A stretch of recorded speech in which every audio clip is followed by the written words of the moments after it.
स्वागत करता हूँ सभी का हमारे चैनल नमन सिटी पे। आईबीएसयू का जो एग्जाम है मैं खुद दे के आया हूँ आज और सेल्फ गिवन एनालिसिस दूंगा। एक्सपेक्टेड कट ऑफ क्या हो सकती है उस पर ही बात करेंगे। जिनका एग्जाम अभी होना बाकी है उनके लिए क्या स्ट्रेटेजी होनी चाहिए, कौन से वाले क्वेश्चन छोड़ने हैं, वो उस पर ही बात करेंगे क्योंकि आई थिंक वो एक बहुत इंपॉर्टेंट एक पहलू होने वाला है आपके लिए। तो सब पे बात करते हैं। पहले अगर उससे पहले एक छोटी सी इन्फॉर्मेशन शेयर कर देता हूँ। टेलीग्राम ग्रुप का लिंक आपको डिस्क्रिप्शन बॉक्स कमेंट बॉक्स में मिल जाएगा, वहां से जाके आप सीधा ज्वाइन कर सकते हैं। मेरे साथ वन वीडियो सेशन रखने के लिए टॉप मेट की आईडी का लिंक भी आपको नीचे डिस्क्रिप्शन बॉक्स कमेंट से मिल जाएगा।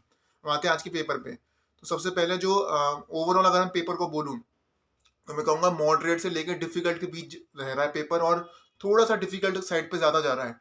और अगर इंडिविजुअल सेक्शन का लेवल बोलूं तो math moderate to difficult, English easy, reasoning easy, जी और करंट अफेयर्स और जनरल अवेयरनेस जो आ रहे हैं दोनों सेक्शन, वो दोनों ही डिफिकल्ट साइड पे है। और अब आप थोड़ा हम डिटेल में जाके बात करते हैं हर सेक्शन के बारे में और आपको अपने अटेम्प्ट ही बताते जाऊंगा। तो जहाँ तक बात है मैथ की, तो क्वांटिटेटिव एप्टीट्यूड यानी मैथ्स की बात करें तो उधर आपको ऐसे मतलब जो 20 क्वेश्चन आ रहे हैं ना उनमें मिक्स आ रहा है, कुछ इजी क्वेश्चन, कुछ मॉडरेट क्वेश्चन और कुछ बहुत डिफिकल्ट क्वेश्चन का। जो बहुत डिफिकल्ट है उनको पहचानना कोई ज्यादा बहुत मुश्किल नहीं है। बहुत डिफिकल्ट वाले क्वेश्चन जो है ना वो उन्होंने बहुत लेंथी बनाए हैं। तो बहुत लेंथी वाले जो क्वेश्चन है ना जिनका पेपर अभी होना बाकी है वो उस तरह क्वेश्चन से दूर रहें, क्योंकि वो मार्क्स पर मिनट मैट्रिक्स आपका बहुत खराब कर सकते हैं, क्योंकि टाइम ज़्यादा लगेगा उस तरह क्वेश्चन करने में। उससे अच्छा जो आपको सिंपल वाले मैथ क्वेश्चन है जो एक लाइन दो लाइन के हैं वो आप करें। तो जैसे कि मुझे कुछ बहुत इजी क्वेश्चन भी आ रहे हैं मैथ में, ऐसा नहीं है सब डिफिकल्टी है। जैसे एक क्वेश्चन मुझे याद है कि सेलिंग प्राइस दे रखी थी 5600 रुपये, गेन दे रखा था 1600 रुपया, तो प्रॉफिट परसेंटेज ढूंढना था।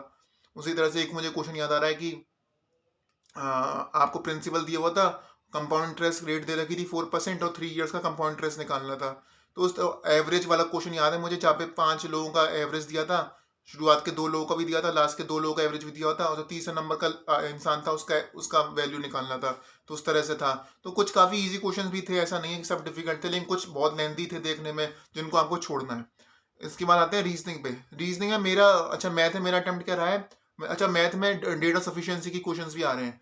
और तो जो मैंने भी जो बड़े क्वेश्चन दिख रहे थे, लेंथी दिख रहे थे, वो मैंने छोड़े हैं। तो मेरा जो मैथ में अटेम्प्ट रहा है वो रहा है 14 क्वेश्चन। फिर आते हैं रीजनिंग में। रीजनिंग मेरा अटेम्प्ट रहा है 18 क्वेश्चन, और रीजनिंग काफी ईजी है, काफी सिंपल से मिरर इमेज वाले क्वेश्चन है, रॉन्ग नंबर सीरीज पता करने वाले क्वेश्चन भी थे उसमें। और जो मतलब जो टॉपिक्स होते हैं ना, सिलोगिज्म हो गए, और जो जो भी टॉपिक्स होते हैं, पजल्स के भी क्वेश्चन है रीजनिंग में। तो मतलब कि एसएससी और बैंकिंग वाला कोर्स दोनों थोड़ा मिक्स था रीजनिंग में। पजल्स आए हुए थे और थोड़े ठीक ठाक लेंथी थे वो, पर हो सकते हैं वो एक एक सवा मिनट में देखें। और इसके अलावा जो एसएससी वाला कोर्स होता है रीजनिंग का, वो वाला भी था। तो फिर रीजनिंग में कहूँगा most of the questions were easy. जो मैंने दो छोड़े ना, जो मैंने 18 किए हैं, तो दो मैंने छोड़े हैं। उनमें से एक था जिसमें रिलेशनशिप फाइंड करना था, यानी कि कुछ नंबर्स के बीच रिलेशन दिया हुआ है और बताना था कौन से ऑप्शन में सेम रिलेशनशिप दिख रहा है, वो वाला था। और इसके अलावा एक और क्वेश्चन था जो मुझसे, हाँ, कोड इन डिकोडिंग का था, जो मुझसे क्रैक नहीं हुआ। तो जो आपसे ये जो लॉजिक क्रैक करने वाले क्वेश्चन है, ये 30 मिनट में 30 सेकंड में अगर आप लॉजिक क्रैक नहीं कर पा रहे हो तो आप आगे बढ़ जाओ। तो रीजनिंग में most of the question were easy. Easy इसलिए मैंने मैथ्स को मॉडरेट टू डिफिकल्ट कहा था, रीजनिंग को मैंने इजी कहा था। तो रीजनिंग में ज्यादातर क्वेश्चन करने लायक है, जो जिनका लॉजिक आपसे 30 सेकंड में क्रैक ना हो ना, फिर उन पे ज्यादा टाइम वेस्ट मत करना, आगे बढ़ जाना, क्योंकि पेपर में बहुत कुछ है करने को। और और आप सारा कर भी नहीं पाओगे क्योंकि लेवल अच्छा खासा डिफिकल्टी साइड पे आ रहा है। और इंग्लिश की बात करें तो इंग्लिश इंग्लिश मुझे सबसे इजीएस्ट सेक्शन लगा आज। इंग्लिश में मेरा अटेम्प्ट रहा पूरा 20 में से 20 क्वेश्चन, और इंग्लिश में एरर फाइंडिंग वाले क्वेश्चन थे। जो क्वेश्चन आपको इंग्लिश में छोड़ने हैं ना, वो वाले हैं जो मतलब जो आपको लिए जो आपका टाइम ज्यादा वेस्ट कर सकते हैं, वो है पैरा जंबल। क्योंकि पैरा जंबल थोड़ा लेंदी टू रीड आ रहा है। अगर आपकी रीडिंग स्पीड अच्छी है तो आप उन्हें अटेम्प्ट करें, वरना मैं कहूंगा छोड़ दें। उसी तरह एक जो क्वेश्चन आपका टाइम खा सकता है वो उस तरह का है कि एक सेंटेंस दे दिया है ऊपर, और नीचे फिर पूरा एक छोटा सा पैराग्राफ लिखा है जिसमें 4-5 लाइन का, और उसमें 4-5 फिलअप है। आपको बताना है कि वो जो सेंटेंस दिखा है ना ऊपर, जो सेंटेंस लिखा हुआ है, वो उन 4-5 फिलअप में से कौन से फिलअप में फिट हो रहा है बेस्ट। तो आपको फिर नीचे पूछा होगा कि कौन से फिलअप में फिट हो रहा है, option A, option B, option C, option D. तो वो आप उसके लिए आपको पूरा पैराग्राफ भी पढ़ना होगा और समझना भी होगा कॉन्टेक्स्ट की कौन से फिलअप में वो सेंटेंस दिया हुआ फिट हो सकता है। तो वो वाला थोड़ा टाइम लेने वाला क्वेश्चन है। बाकी उसके अलावा एरर फाइंडिंग वाले क्वेश्चन काफी थे, तो वो ज्यादा टाइम नहीं लेंगे आपका। और आरसी नहीं था, आरसी नहीं आया था इंग्लिश में। सिनोनिम एंटोनिम वाले क्वेश्चन भी थे, तो वो जल्दी जल्दी हो जाएंगे आपके। ठीक है। जो मैं बताते जा रहा हूँ ना, जो आपके लिए जहाँ पे आपको दिक्कत आ सकती है, तो उस तरह क्वेश्चन को आप उनके संग आपको स्मार्टली डील करना है। और या फिर और कुछ आपको जो जो लेंथी क्वेश्चन है जैसे कि मैथ में उन्हें छोड़ना है। और अब आते हैं, तो मैंने अभी तक बताया मेरा मैथ में अटेम्प्ट रहा 14, रीजनिंग में 18, इंग्लिश में 20, और करंट अफेयर में मेरा अटेम्प्ट रहा है 9 क्वेश्चन, और जो जनरल अवेयरनेस है उसमें मेरा अटेम्प्ट रहा है 11 क्वेश्चन। और इसमें कुछ फ्लूक्स भी हैं क्योंकि उतना ज़्यादा मैं बहुत ज़्यादा पढ़ के नहीं गया हूँ जनरल अवेयरनेस और करंट अफेयर्स। हाँ, लेकिन मैं एक चीज़ जरूर कह सकता हूँ शॉर्ट शॉर्ट की, जो पढ़ के भी जाएंगे ना करंट अफेयर और जनरल अवेयरनेस, उन्हें भी ये सेक्शन डिफिकल्ट रहेगा।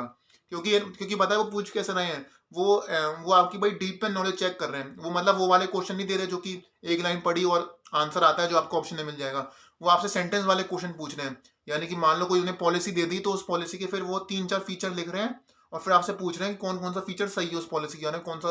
तो आपको वो सही फीचर वाले ऑप्शन आपको मार्क करने हैं नीचे। फिर आपको मार्क ऑप्शन दिए होंगे only statement 2 and 3, only statement 1 2 3। तो इस तरह से तो बहुत सारे क्वेश्चन थे कि मतलब उन्होंने स्टेटमेंट में ब्रेक कर रखा है और फिर पूछ रखा है कि कितने स्टेटमेंट, कौन कौन स्टेटमेंट सही हैं। तो वो चीज़ पता होने के लिए ना फिर आपको डीप में पता होनी चाहिए, आपकी डीप में जनरल अवेयरनेस अच्छी होनी चाहिए। तो इसलिए मैं कह रहा हूँ कि जिन्होंने जनरल अवेयरनेस से बहुत ज़्यादा अच्छा टाइम भी दिया होगा ना, उनको भी सेक्शन ये डिफिकल्ट लगने वाला है, मतलब डिफिकल्ट लगा होगा जो मेरी शिफ्ट में होंगे। तो मेरी शिफ्ट सेकंड शिफ्ट थी या 17 जनवरी वाली, यानी 11:30 से 12:30 वाली। और जितना और तो मतलब जनरल अवेयरनेस और करंट अफेयर्स ना डिफिकल्ट आ रहा है। तो फिर आपको आपको अपना टाइम स्मार्टली यूज करना है। और जो अगर मुझे कोई सीख देनी हो ना आज के अपने अपने एक्सपीरियंस से, तो मैं कहूँगा कि मैथ वाले लंबे क्वेश्चन आपको छोड़ने हैं। रीजनिंग में जो क्वेश्चन लॉजिक वाले जो हैं, जिनका लॉजिक करेक्ट करने में आपको ज़्यादा टाइम लगे, 30 सेकंड से ज़्यादा लगे, उन्हें आप छोड़ दो। इंग्लिश में जो आपको लेंथी टू रीड वाले क्वेश्चन है और अगर आपकी स्पीडिंग रीड उतनी ज़्यादा अच्छी नहीं है तो उन्हें भी फिर उन्हें कम से कम फर्स्ट राउंड में तो छोड़ ही दो, और उन्हें फिर एंड में देखना कि कर सकते हो कि नहीं। भाई करंट अफेयर जनरल अवेयरनेस में फटाफट आगे बढ़ना जितना टाइम बचा सको, क्योंकि अगर आता है तो आता है, नहीं आता नहीं आता। ठीक है, तो फटाफट उसमें से उसको गो थ्रू करने की कोशिश करना, जितना आपको आए मार्क करना और टाइम बचाने की कोशिश करना जब आप जी के और करंट अफेयर और जनरल अवेयरनेस वाला सेक्शन अटेम्प्ट कर रहे हो। तो और मेरा क्या अटेम्प्ट रहा आपको फिर से ओवरऑल बता दूं। मेरा मैथ में 14, रीजनिंग में 18, इंग्लिश में 20, करंट अफेयर्स में 9 क्वेश्चन, जनरल अवेयरनेस में 11 क्वेश्चन। तो मेरा ओवरऑल अटेम्प्ट आई थिंक 34 और 44, 54, 52, 72 क्वेश्चन मेरा ओवरऑल अटेम्प्ट रहा है। और एज एक्सपेक्टेड कट ऑफ पे बात करते हैं। अब जो एक्सपेक्टेड कट ऑफ है ना, उसके लिए हमें पहले ये पता होना चाहिए कि एवरेज पे बच्चे क्या करके आ रहे हैं, जो अच्छे बच्चे हैं। तो जरा उनकी बात करते हैं। तो देखो मैथ में मुझे लगता है कि अच्छा स्टूडेंट ना 12 के आसपास क्वेश्चन अटेम्प्ट करके आएगा, तो मैथ में मैं 12 नंबर ले लेता हूँ। रीजनिंग में मैं कहूंगा कि 17 के आसपास बच्चा करके आएगा, 16-17। तो उधर मैं 16-17 ले लूँ तो फिर 28 बन जाएगा, मतलब 12 मैथ की, रीजनिंग के 16-17, उधर 28-29 बन जाएगा। इंग्लिश सबसे ईजी सेक्शन लगा मुझे आज। लेकिन इंग्लिश में मैं समझ रहा हूँ कि 17 के आसपास बच्चे मार्क्स लाएंगे जो अच्छी तरह पढ़ाई करके आए हैं। तो 29 और 17, 46 नंबर।